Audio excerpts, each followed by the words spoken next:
Let's get started. In California, when is the safe handling demonstration required to be performed for a firearm acquisition? A. Before the dealer record of sale is submitted. B. On or after the date the dealer record of sale is submitted. C. 30 days after the dealer record of sale is submitted. D. Only if the firearm is being transferred between private parties.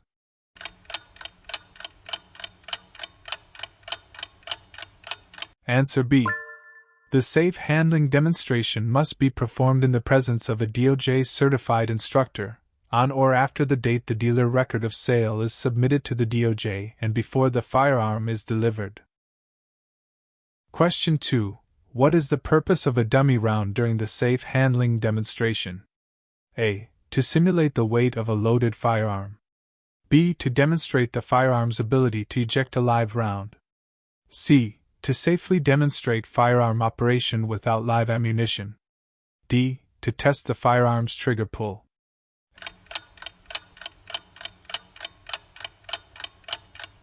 Answer C. To safely demonstrate firearm operation without live ammunition. A dummy round, which is bright orange, red, or another readily identifiable color, is used during the safe handling demonstration to safely demonstrate the firearm operation without using live ammunition. Question 3. Which of the following should be observed while performing the safe handling demonstration? A. Muzzle awareness. B. Trigger discipline. C. Proper firearm storage. D. Option A and B.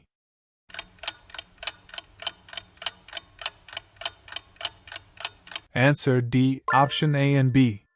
During the safe handling demonstration, muzzle awareness, that is, pointing the firearm in a safe direction, preferably down at the ground, and trigger discipline, that is, keeping the trigger finger outside the trigger guard and alongside the firearm frame, must be maintained at all times. How many chambers does a revolver typically have? A. 2 or 3. B. 4. C. 5 or 6. D. 7 or 8.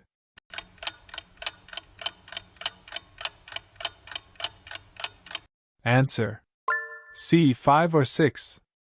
Most commonly, such revolvers have 5 or 6 chambers, hence the common names of 6-gun or 6-shooter. However, some revolvers have 7, 8, 9, or 10 chambers, often depending on the caliber, and at least one revolver has 12 chambers. What occurs when the trigger or hammer of a revolver is activated? A. The hammer strikes the primer. B. The cylinder lines up a chamber with the barrel and firing pin. C. The cylinder rotates without aligning any chamber.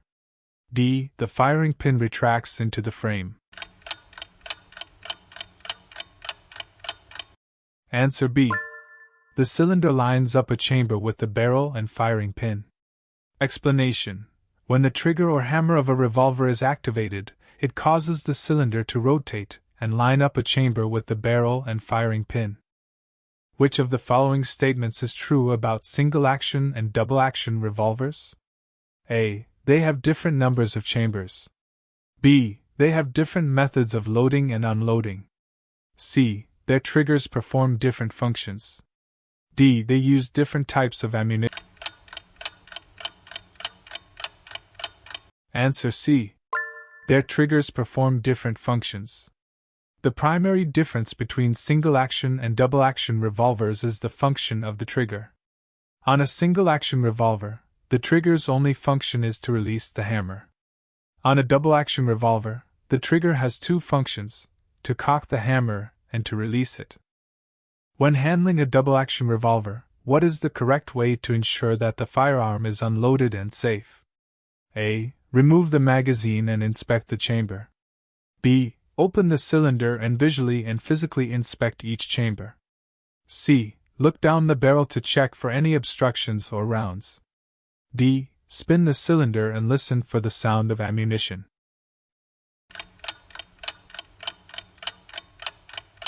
Answer B. Open the cylinder and visually and physically inspect each chamber. To ensure that a double-action revolver is unloaded and safe, open the cylinder and visually and physically inspect each chamber. This process confirms that there are no rounds in the firearm. During the safe handling demonstration of a double-action revolver, what should be done after closing the cylinder with a dummy round in the next-to-fire position? A. Fire the dummy round. B. Open the cylinder and eject the round. C. Spin the cylinder multiple times. D. Apply the firearm safety device. Answer B. Open the cylinder and eject the round. After closing the cylinder with a dummy round in the next-to-fire position during the safe handling demonstration, the correct action is to open the cylinder and eject the round. This demonstrates the proper unloading process and ensures that the firearm is unloaded and safe. Simply spinning a revolver to an empty chamber does not unload it or make it safe. True or false? Answer: true. According to the 1873 rule, how many rounds should be carried in the cylinder of an original single-action Army revolver? A. 4. B. 5. C. 6. D. 7. Answer B. 5. The 1873 rule advises recipients of original single-action Army revolvers to carry 5 rounds in the cylinder and leave the chamber under the hammer empty. This safety measure helps to avoid unintended firing if the hammer is struck or dropped. What is the primary difference between revolvers and semi-automatic pistols in terms of ammunition storage? A. Revolvers use a cylinder, while semi-automatic pistols use a barrel. B. Revolvers use a magazine, while semi-automatic pistols use a cylinder. C. Revolvers use a cylinder, while semi-automatic pistols use a magazine. D. Revolvers use a chamber, while semi-automatic pistols use a cylinder. Answer C. Revolvers use a cylinder, while semi-automatic pistols use a magazine. The primary difference between revolvers and semi-automatic pistols in terms of ammunition storage is that revolvers use a cylinder to hold ammunition, while semi-automatic pistols use a magazine. Why is it important not to rely solely on the safety of a semi-automatic pistol to prevent accidental discharge? A. Because the safety is designed only to slow down the firing process. B. Because the safety can malfunction or fail, making it not foolproof. C. Because the safety can only be used when the magazine is empty. D. Because the safety is intended for use only during transportation. Answer B. Because the safety can malfunction or fail, making it not foolproof. It is important not to rely solely on the safety of a semi-automatic pistol to prevent accidental discharge, because the safety can malfunction or fail, making it not foolproof. The safety should be considered an additional safety measure, and proper firearm handling techniques should always be employed. What can happen if you pull the slide back, eject a cartridge, check the chamber, let the slide go forward, and then remove the magazine? A. The firearm will be safely unloaded. B. The firearm will be jammed. C. The firearm will still be loaded and dangerous. D. The slide will be locked in the rear position. Answer C. The firearm will still be loaded and dangerous. If you follow the sequence mentioned, you will end up with a loaded and dangerous firearm, even though the magazine has been removed. This error can lead to common and sometimes fatal accidents. When unloading a semi-automatic pistol, what should you always do first? A. Pull the slide back. B. Engage the safety. C. Remove the magazine. D. Check the chamber. Answer C. Remove the magazine. When unloading a semi-automatic pistol, always remove the magazine first. This helps to prevent any cartridges from being unintentionally loaded into the chamber during the unloading process. You should assume a semi-automatic pistol is unloaded just because the magazine is removed from the handgun. True or false? Answer: false. What should you do if you are uncertain about the specified safe handling demonstration steps for a particular firearm model? A. Experiment with the firearm to figure it out. B. Refer to the owner's manual or consult with a DOJ certified instructor. C. Perform the demonstration steps for another firearm type. D. Skip the demonstration and rely on the firearm's safety features. Answer B. Refer to the owner's manual or consult with a DOJ certified instructor. If you are uncertain about the specified safe handling demonstration steps for a particular firearm model, you should refer to the owner's manual or consult with a DOJ certified instructor to ensure proper and safe handling. How do you eject the dummy round in a pump-action long gun during the safe handling demonstration? A. Push the action release button and pull the fore-end toward the receiver. B. Engage the safety and pull the trigger. C. Push the fore-end forward and pull the trigger. D. Pull the trigger while maintaining muzzle awareness and trigger discipline. Answer A. Push the action release button and pull the fore-end toward the receiver. To eject the dummy round in a pump-action long gun during the safe handling demonstration, you should push the action release button and pull the fore-end toward the receiver.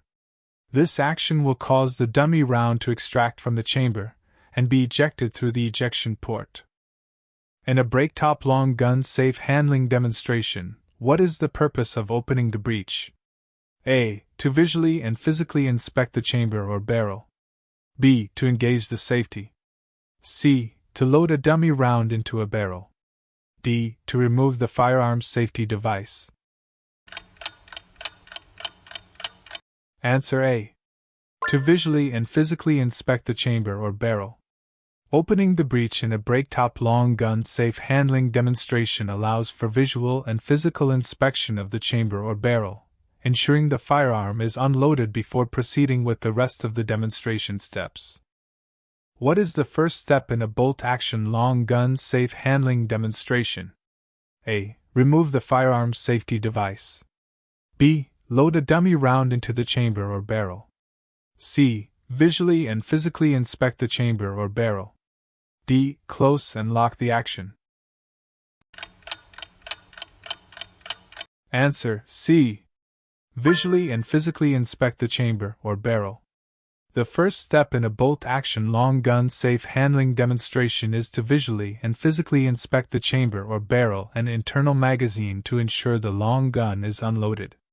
This ensures the firearm is in a safe condition before proceeding with the rest of the demonstration steps. What type of ammunition should not be used in a center-fire lever-action long gun with a tubular magazine? A. Flat point rounds. B. Hollow point rounds. C. Pointed or conical point rounds. D. Round nose flat point rounds. Answer C. Pointed or conical point rounds. Pointed or conical point rounds should not be used in a center-fire lever-action long gun with a tubular magazine. Using inappropriate ammunition may result in injury to yourself or others, or cause damage to your firearm. Which of the following is not a component of a firearm cartridge? A. The primer. B. The propellant. C. The trigger. D. The bullet. Answer C. The trigger. A firearm cartridge, also known as a round, consists of 4 parts: the case, the primer, the propellant, and the bullet. The trigger is not a component of a cartridge. It is a part of the firearm itself. What is the purpose of the primer in a firearm cartridge? A. To hold the cartridge together. B. To ignite the propellant. C. To provide the projectile. D. To control the rate of fire. Answer B. To ignite the propellant. The primer in a firearm cartridge serves the purpose of igniting the propellant when struck by the firing pin. This ignition of the propellant generates the gas pressure necessary to propel the bullet down the barrel and towards the target. Which part of the cartridge is the projectile fired from a firearm? A. The case. B. The primer. C. The propellant. D. The bullet. Answer D. The bullet. The bullet is the projectile fired from a firearm. It is typically made of lead, sometimes covered with a layer of copper or another metal, and is located at the tip of the cartridge. What is the purpose of the propellant in a firearm cartridge? A. To hold the cartridge together. B. To ignite the primer. C. To generate gas pressure to propel the bullet. D. To act as a projectile. Answer C. To generate gas pressure to propel the bullet. The propellant is a fast-burning chemical compound in a firearm cartridge. Its purpose is to generate gas pressure when ignited by the primer, propelling the bullet down the barrel and towards the target. Which term is often mistakenly used to refer to the entire cartridge? A. Case. B. Primer. C. Bullet. D. Propellant. Answer C. Bullet. People often mistakenly use the term bullet to refer to the entire cartridge. However, the bullet is just one part of a cartridge, the projectile fired from a firearm. The complete cartridge consists of the case, primer, propellant, and bullet. What causes the recoil in a firearm? A. The fall of the hammer. B. The ignition of the primer. C. The expansion of gases pushing the bullet. D. The tight grasp of the shooter. Answer C. The expansion of gases pushing the bullet. The recoil in a firearm is caused by the rapidly expanding gases pushing the bullet through the barrel and towards the target. The push of gases against the firearm results in recoil. What negative effect may anticipation of recoil cause in inexperienced shooters? A. Grasping the firearm too tightly. B. Firing the gun unintentionally. C. Not being able to load the firearm properly. D. Inability to aim accurately. Answer A. Grasping the firearm too tightly. Anticipation of recoil may cause inexperienced shooters to grasp the firearm too tightly or flinch, which can negatively affect their shooting accuracy and control. What does firearm caliber refer to? A. The length of the barrel. B. The weight of the firearm. C. The diameter of the barrel. D. The number of rounds it can hold. Answer C. The diameter of the barrel. Firearm caliber refers to the diameter of the barrel, which determines the size of the bullet that can be used with the firearm. In the United States, it is expressed in hundredths of an inch. Where can you generally find the caliber information for a revolver? A. On the barrel. B. On the slide. C. On the grip. D. On the trigger. Answer A. On the barrel. In guns, particularly firearms, caliber, or caliber, sometimes abbreviated as cal, is the specified nominal internal diameter of the gun barrel bore, regardless of how or where the bore is measured and whether the finished bore matches that specification. The caliber information for a revolver is generally found on the barrel of the firearm. What should you do if you find old, dirty, corroded, or unidentified ammunition? A. Use it anyway. B. Store it for future use. C. Dispose of it in the trash. D. Contact your local refuse department for proper disposal instructions.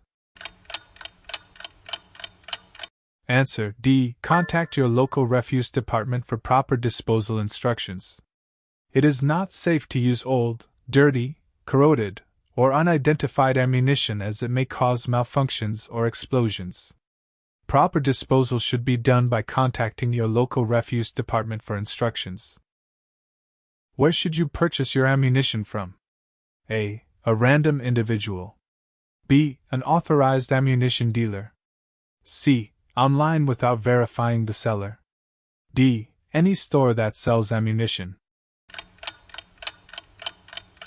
Answer B. An authorized ammunition dealer. Purchasing ammunition from an authorized dealer ensures that you get the correct and legal ammunition for your firearm. It is important to buy ammunition from a reputable source to maintain safety and follow the law. What is the dangerous range of ammunition? A. The distance a bullet can travel. B. The area within 100 yards of the shooter. C. The area around the target. D. The distance between the shooter and the target. Answer: A. The distance a bullet can travel. The dangerous range of ammunition refers to the distance a bullet can travel, which can be at least a mile or more for some types of ammunition. Why is considering the dangerous range important when shooting a firearm? A. To ensure proper aiming. B. To avoid damaging the firearm. C. To be aware of potential damage or injury beyond the target. D. To calculate bullet drop. Answer: C. To be aware of potential damage or injury beyond the target. Considering the dangerous range is important because a bullet that misses or passes through a target could still strike a person or object, causing damage or injury. Being aware of the dangerous range helps ensure the safety of others in the vicinity. What is the implication of most ammunition being able to penetrate the interior walls of a house? A. It increases the accuracy of the bullet. B. It emphasizes the need for caution when shooting in or around buildings. C. It helps with noise reduction. D. It enhances the shooter's ability to hit multiple targets. Answer: B. It emphasizes the need for caution when shooting in or around buildings.